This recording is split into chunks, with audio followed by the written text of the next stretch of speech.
Hello students, welcome to my channel VKARS, the Temple of Education. In this video, we will continue the chapter Electricity और आज हम शुरुआत करेंगे combination of resistances से या combination of resistor से। तो आज का हमारा टॉपिक है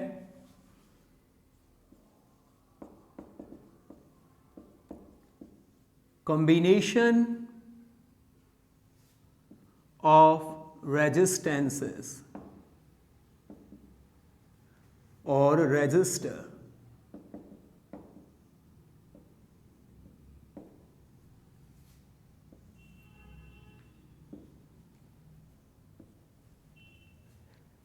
इस वीडियो में हम सीखेंगे कि एक सर्किट के अंदर रेजिस्टेंसेस को किस तरह से कनेक्ट किया जा सकता है, कितने तरीके से हम रेजिस्टेंस को कंबाइन कर सकते हैं एक सर्किट में।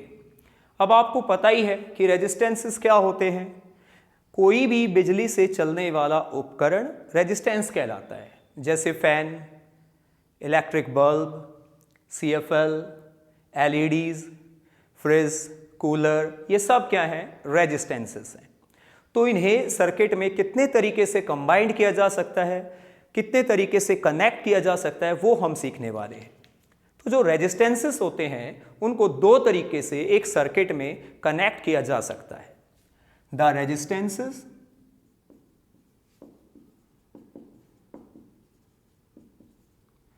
can be connected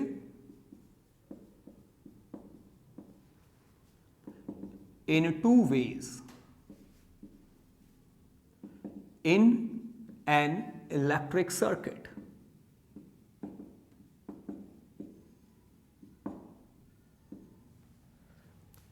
तो जो रेजिस्टेंस है उनको दो तरीके से कनेक्ट किया जा सकता है एक इलेक्ट्रिक सर्किट में। सबसे पहला तरीका है इन सीरीज, जिसको हम सीरीज कॉम्बिनेशन भी कहते हैं।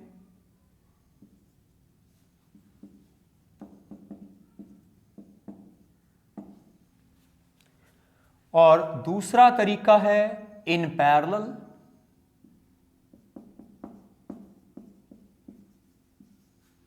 जिसको हम पैरेलल कॉम्बिनेशन भी कहते हैं।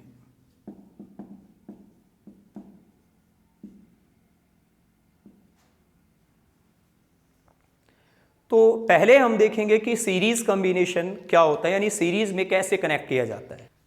सीरीज कॉम्बिनेशन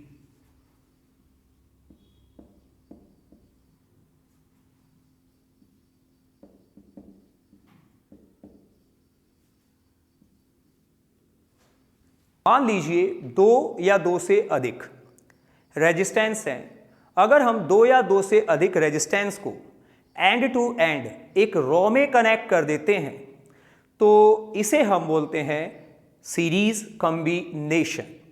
अगर इलेक्ट्रिकल रेजिस्टेंसेस को एंड टू एंड एक रो में कनेक्ट किया जाता है तब वो सीरीज कॉम्बिनेशन कहलाता है। तो if two or more resistances are connected end to end in a row, then it is known as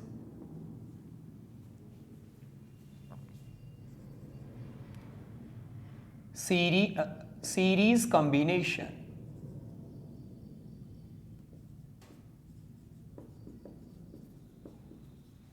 of resistance।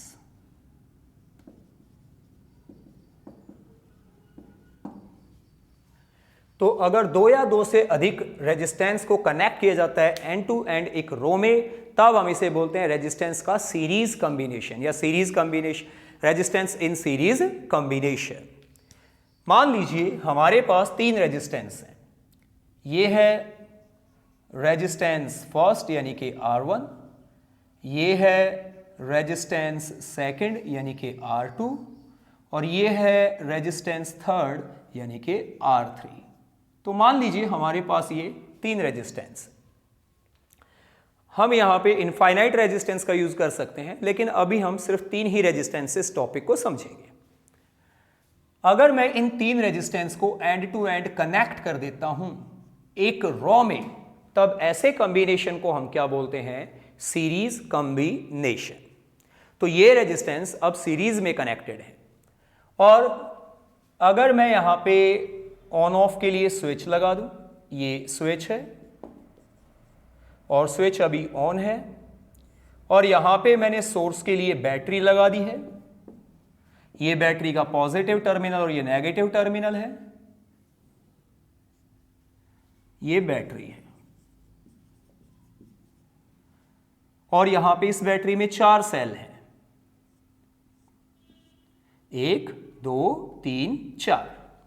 और मान लीजिए ये V वोल्ट की बैटरी है, यहां पे जो वोल्टेज है, ये जो बैटरी है वो वोल्टेज कितना प्रोवाइड करेगी? V volt. तो ऐसा करने पर पूरे सर्किट में जो करंट है वो मैंने कितना मान लिया? I। तो ये मैंने रेजिस्टेंसेस को बैटरी के 2 टर्मिनल के बीच में सीरीज में कंबाइंड किया है। देखिए, कुछ खास बातें हैं जो आपको ये कॉम्बिनेशन समझने में बहुत हेल्प करेंगी, जिसमें सबसे पहली बात ये है कि सीरीज कॉम्बिनेशन में हर एक रेजिस्टेंस को करंट मिलता है same. In series combination each resistance get the same current, यानी सीरीज कॉम्बिनेशन में हर एक पॉइंट पर करंट क्या रहता है? सेम। इन सीरीज कॉम्बिनेशन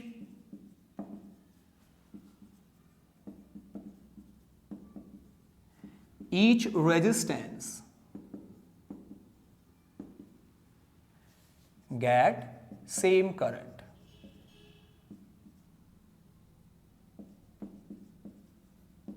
हर एक रेजिस्टेंस को करंट क्या मिलेगा? सेम मिलेगा।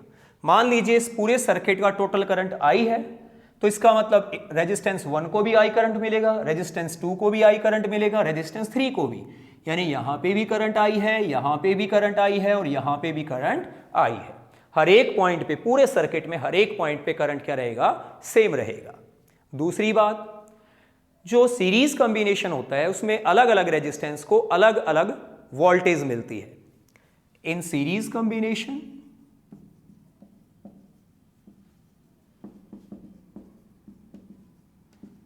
डिफरेंट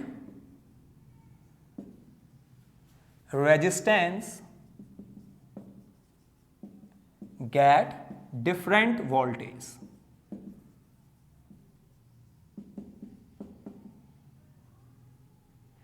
मतलब जो टोटल वोल्टेज होती है वो सभी में डिस्ट्रीब्यूट हो जाती है। मान लीजिए इस V वोल्ट में से इसको मिली V1, इसको मिली V2 और इसको मिली V3। तो अलग अलग रेजिस्टेंस को अलग अलग क्या मिलती है? वोल्टेज। हाँ, अगर ये तीनों रेजिस्टेंस सेम होते, तीनों इक्वल होते, तो ये जो टोटल वोल्टेज है वो तीनों में इक्वली क्या हो जाती? डिस्ट्रीब्यूट हो जाती। तो ऐसा होता है सीरीज कॉम्बिनेशन में। अब हम ये चेक करना चाहते हैं कि यहां का जो टोटल रेजिस्टेंस होगा वो कितना होगा। सीरीज कॉम्बिनेशन में टोटल रेजिस्टेंस कैसे कैलकुलेट करेंगे?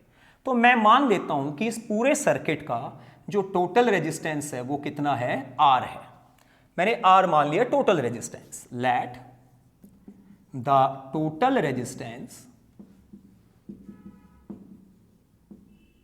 Of circuit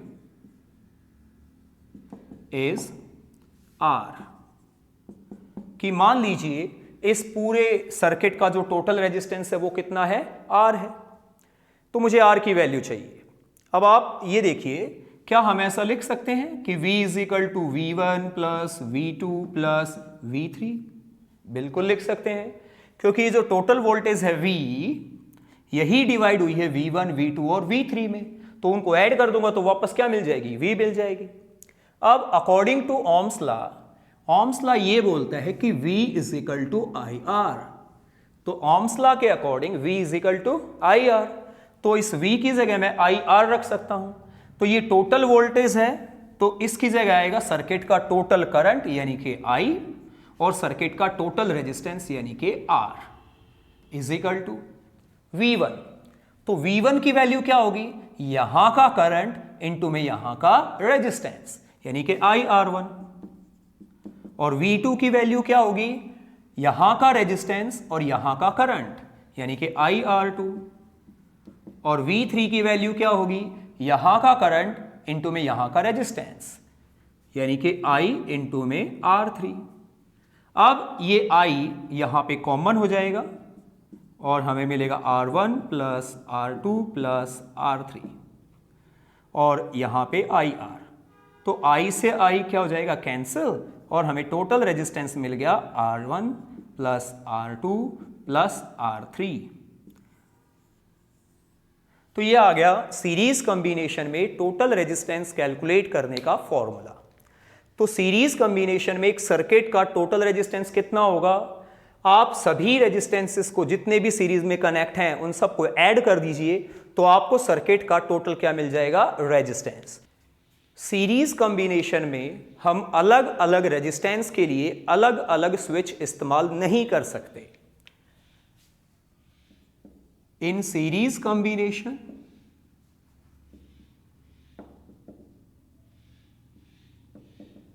we cannot use different switches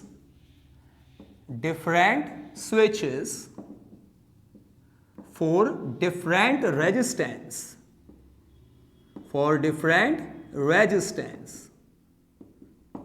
तो सीरीज कॉम्बिनेशन में ऐसा होता है कि अलग अलग रेजिस्टेंस के लिए अलग अलग स्विच इस्तेमाल नहीं हो सकता। आप देखिए, अगर मैं इनके लिए अलग अलग स्विच लगाता हूं, मान लीजिए यहां पे एक स्विच लगा दिया मैंने, तो क्या होगा, अगर मैंने ये स्विच ऑफ कर दिया तो सर्किट ब्रेक हो गया, तो पूरे ही सर्किट से करंट क्या हो जाएगा, गायब, यानी बाकी सब भी क्या हो जाएंगे, बंद। तो इसका मतलब मैं अलग अलग स्विच तो नहीं लगा सकता, यहां पे सिर्फ एक मेन स्विच होगा। क्या होगा, मेन स्विच। इसे आप ऑन करेंगे तो सभी ऑन हो जाएंगे और इसे आप ऑफ करेंगे तो सभी ऑफ हो जाएंगे। तो सीरीज कॉम्बिनेशन में अलग अलग जो रेजिस्टेंस है उनका अलग अलग स्विच नहीं हो सकता। ठीक है, सीरीज कॉम्बिनेशन में क्या होता है कि जो एक भी इलेक्ट्रिक अप्लायंस है, एक भी रेजिस्टेंस काम करना बंद कर देता है तो बाकी भी काम करना क्या कर देंगे, बंद कर देंगे। In series combination, if one resistance stop working, then other resistance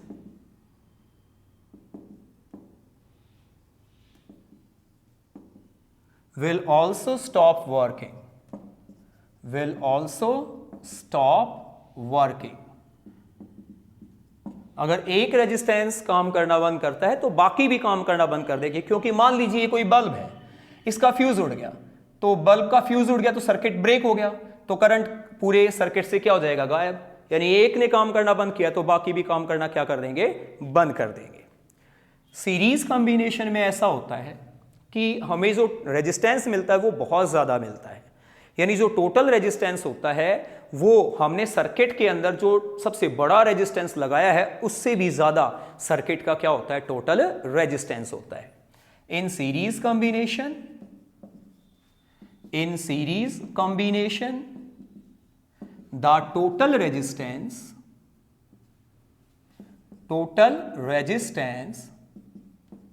will be greater than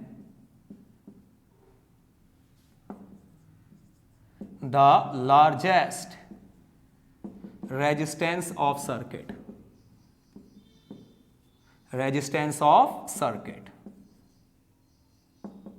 जो टोटल रेजिस्टेंस होगा वो सबसे बड़े रेजिस्टेंस से भी क्या होगा, ज्यादा। और सीरीज कॉम्बिनेशन में अगर हमें रेजिस्टेंस ज्यादा मिल रहा है तो फिर करंट क्या मिलेगा, कम मिलेगा। In series combination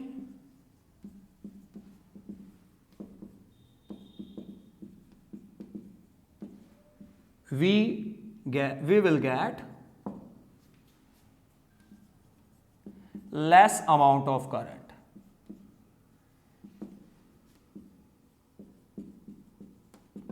series combination में हमें करंट क्या मिलेगा, कम मिलेगा। तो आपने देखा कि सीरीज कॉम्बिनेशन में हर जगह रेजिस्टेंस हर जगह करंट क्या रहता है, सेम रहता है, हर एक रेजिस्टेंस को सेम करंट मिलता है, अलग अलग रेजिस्टेंस को अलग अलग वोल्टेज मिलती है, जो टोटल वोल्टेज है वो सभी में डिस्ट्रीब्यूट हो जाती है रेजिस्टेंस में। आपने देखा कि सीरीज कॉम्बिनेशन में हम अलग अलग रेजिस्टेंस के लिए अलग अलग स्विच इस्तेमाल नहीं कर सकते, यहाँ पे एक ही स्विच से सभी स्टार्ट होंगे और एक ही स्विच से सभी ऑफ होंगे। मतलब in series combination all resistances start together and stop together.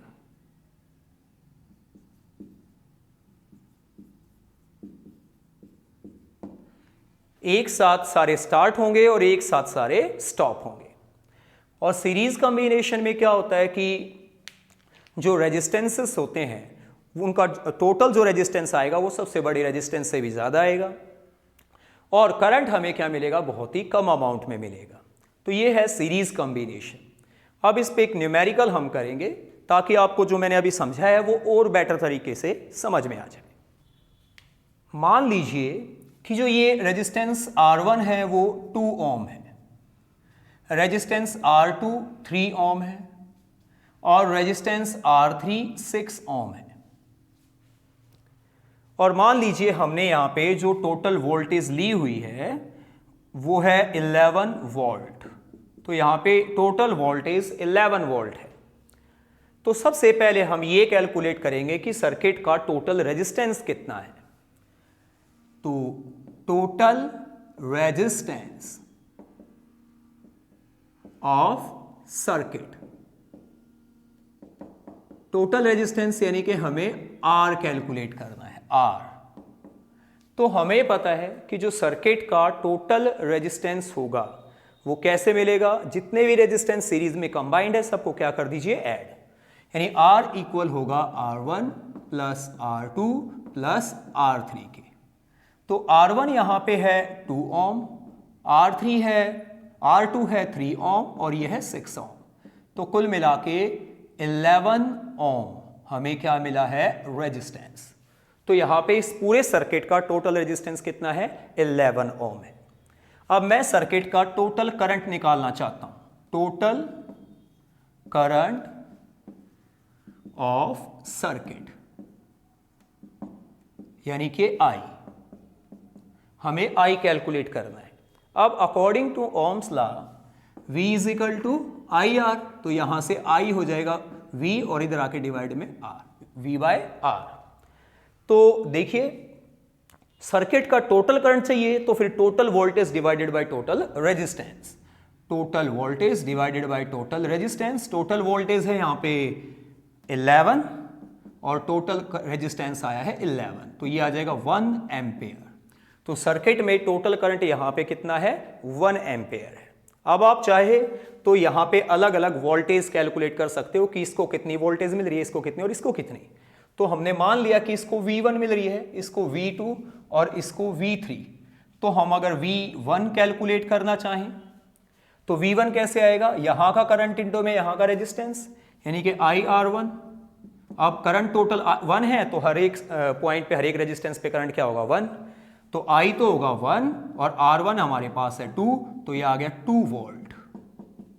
ऐसे ही V2 हम निकालेंगे तो यहां का करंट इंटू में यहां का रेजिस्टेंस IR2 यानी कि 1 इंटू में 3 यानी कि 3 वोल्ट। और अगर यहां का वोल्टेज हम निकालना चाहते हैं यानी V3, तो वो कैसे आएगा, यहां का करंट इंटू में यहां का रेजिस्टेंस यानी IR3। तो I कितना है 1 और R3 कितना है 6, तो ये आ गया 6 वोल्ट। अगर आप इनको वापस ऐड करते हो V1 V2 V3 निकालते हो तो 2 + 3 5 + 6 11 और टोटल वोल्टेज कितनी थी, 11। तो यहां पे इस तरीके से आपने एक छोटा सा न्यूमेरिकल किया है जहां पे सीरीज कॉम्बिनेशन में हम कैसे टोटल करंट या टोटल रेजिस्टेंस निकालेंगे और अलग अलग रेजिस्टेंस पे वोल्टेज कैसे निकालेंगे। तो ये था सीरीज कॉम्बिनेशन। अब हम पढ़ेंगे parallel combination. Parallel combination,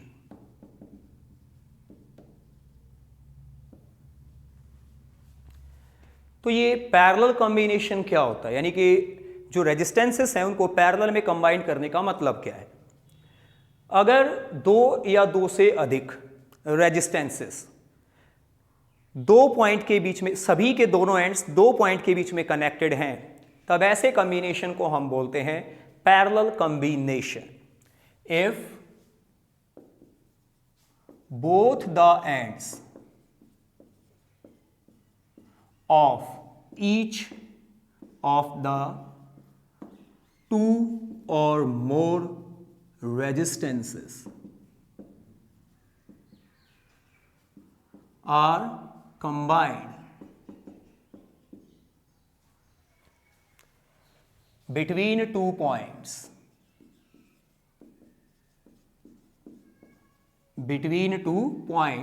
then it is known as parallel combination।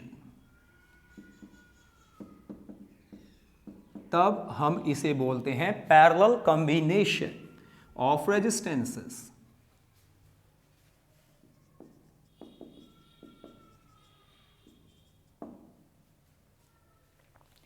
मान लीजिए हमारे पास तीन रेजिस्टेंस है, ये है R1,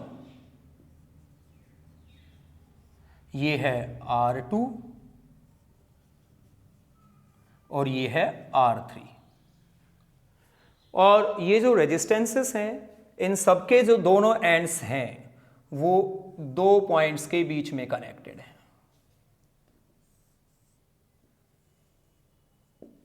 तो इस और इस इन दो पॉइंट के बीच में इन सभी के दोनों एंड पॉइंट्स हैं।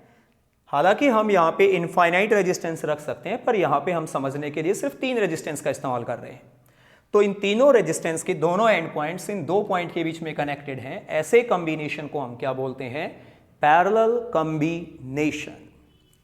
अब मैंने यहाँ पे ऑन ऑफ के लिए स्विच लगा दिया है, स्विच यहाँ पे स्विच ऑन है, और करंट के सोर्स के लिए बैटरी लगाई है, और ये 4 सेल की बैटरी है।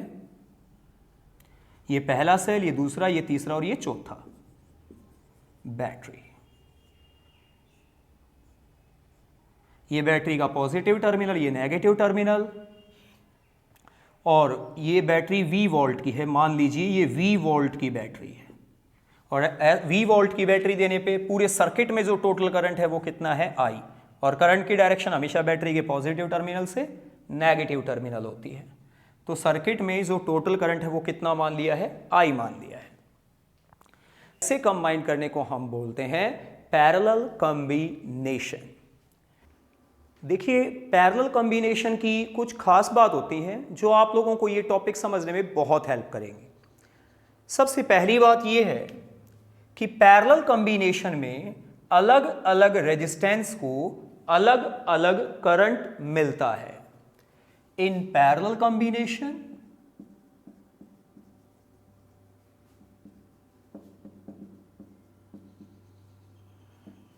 different resistance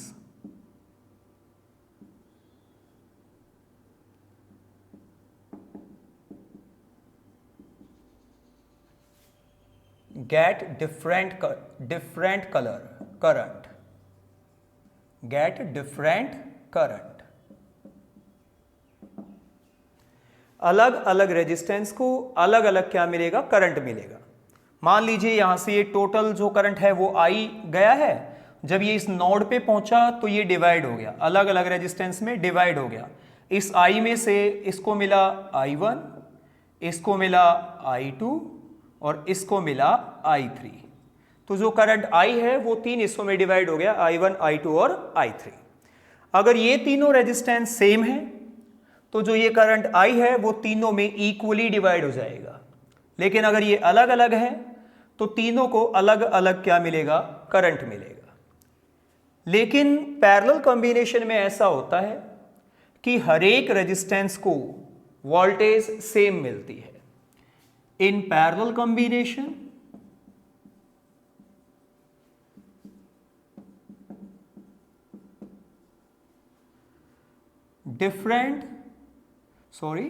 all resistances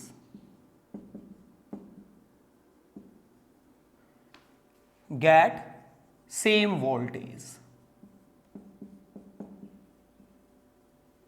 or potential difference.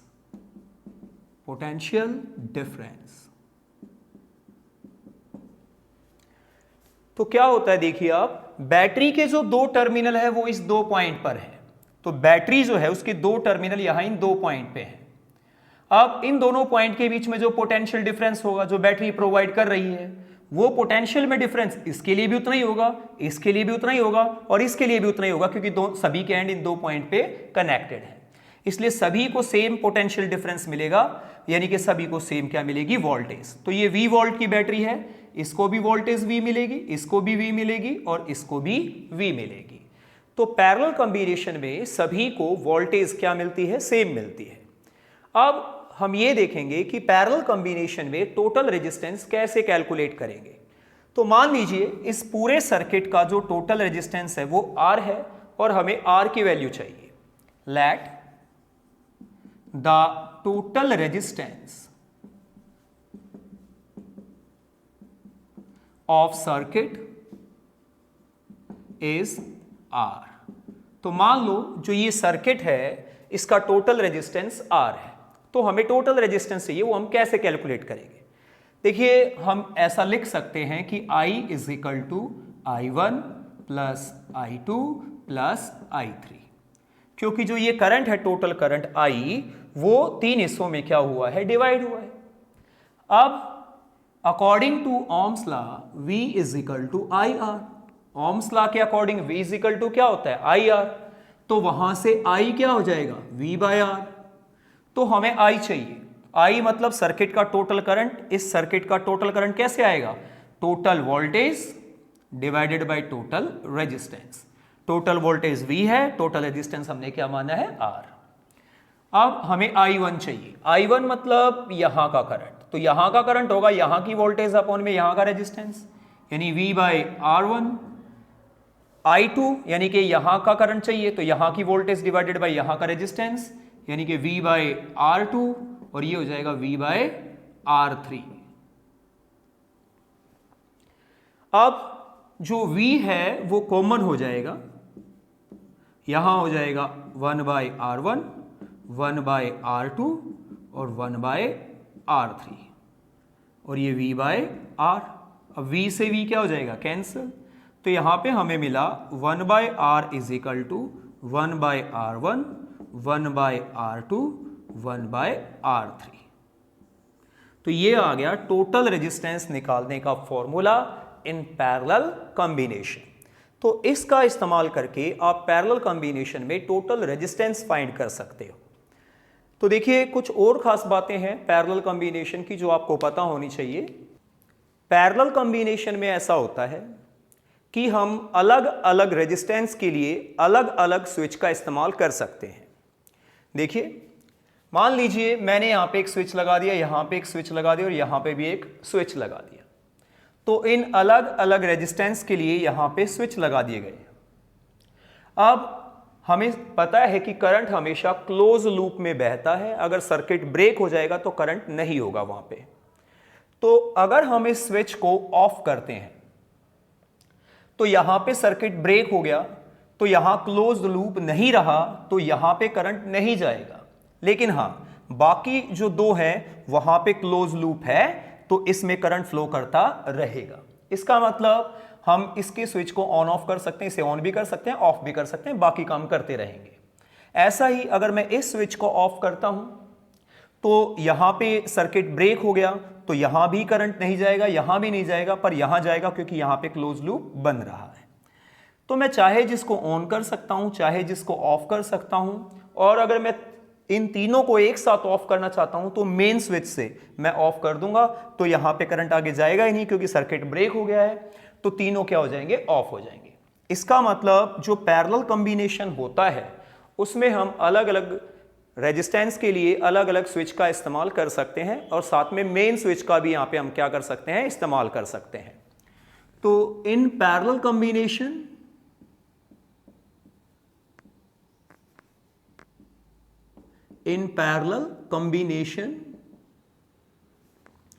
we can use different switches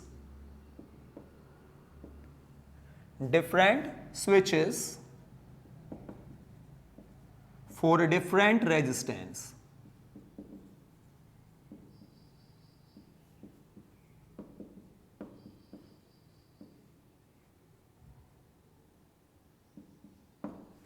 Along with main switch.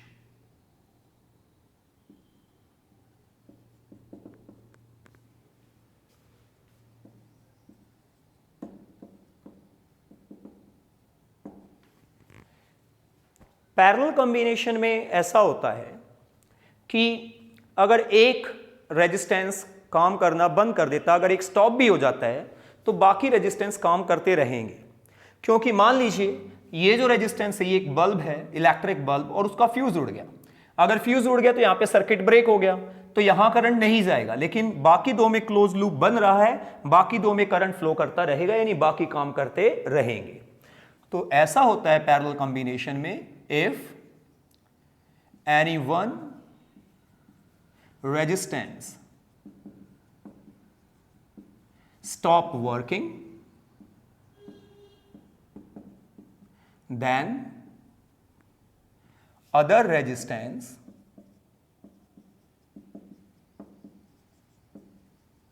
will continue to work.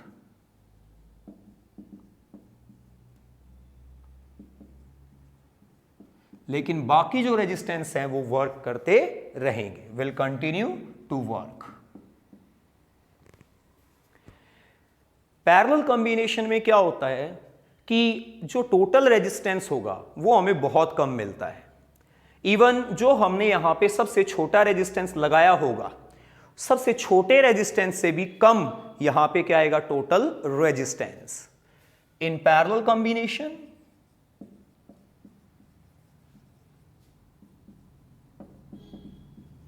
the total resistance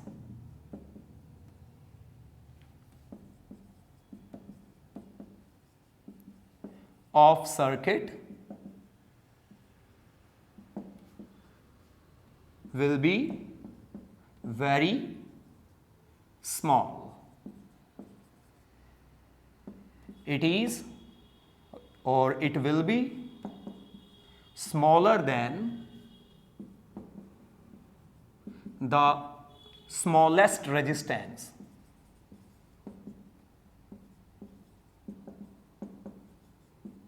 used in the circuit.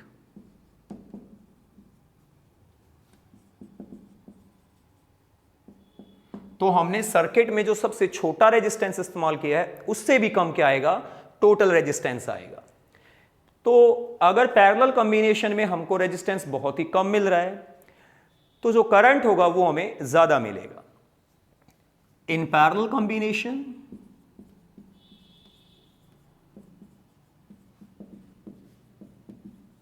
The amount of current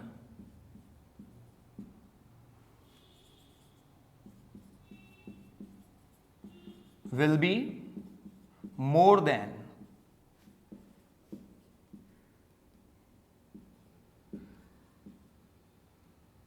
the series combination.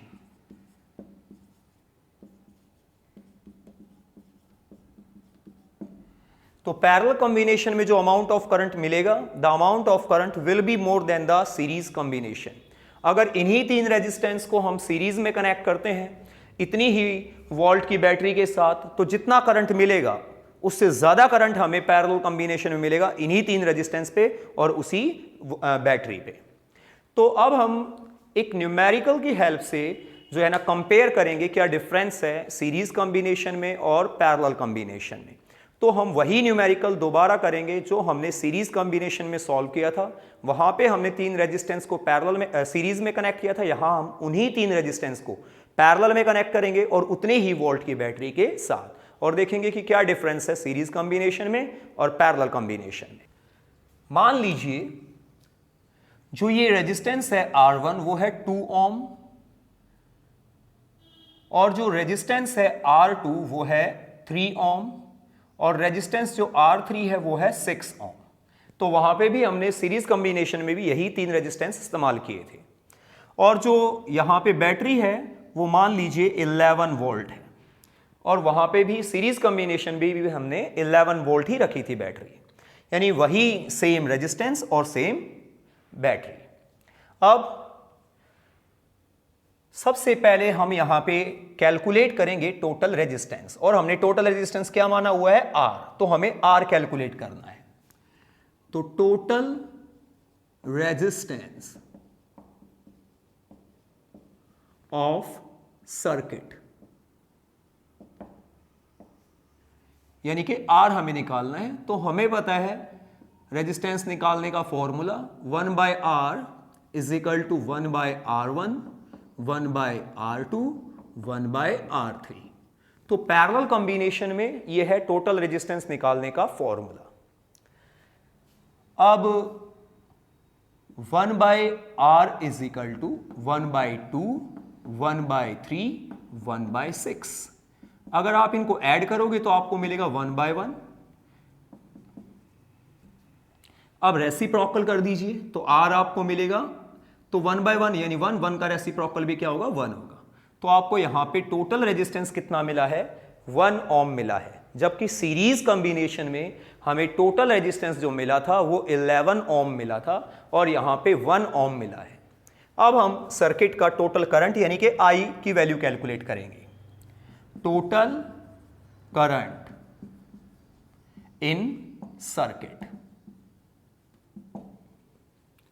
तो यहां पे I की value क्या होगी? देखिए according to Ohm's law V is equal to IR, तो यहां से I हो जाएगा V/R, R इधर आके डिवाइड हो जाएगा।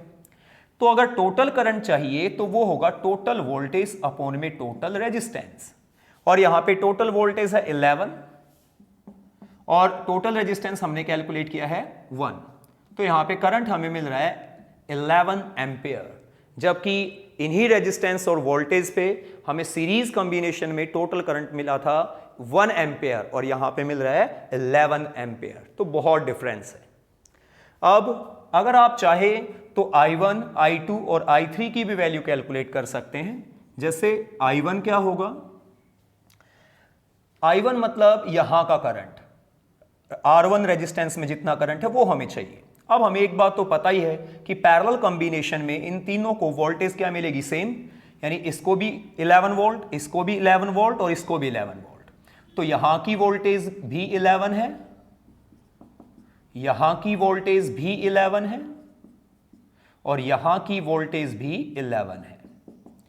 तो हमें यहां की वोल्टेज पता, यहां का रेजिस्टेंस पता, तो हम यहां का क्या निकाल पाएंगे? करंट।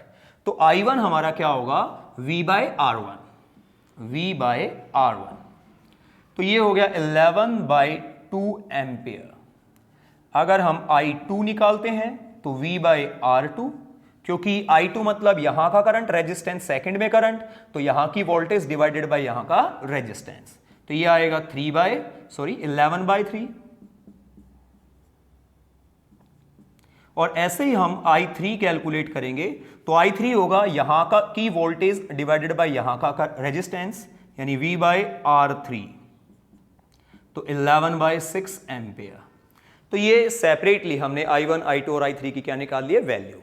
अगर आप I1 plus I2 plus I3 करते हैं, यानी कि आप करते हैं 11/2 प्लस 11/3 प्लस 11/6, तो आपको मिलेगा यहां पे 11/11,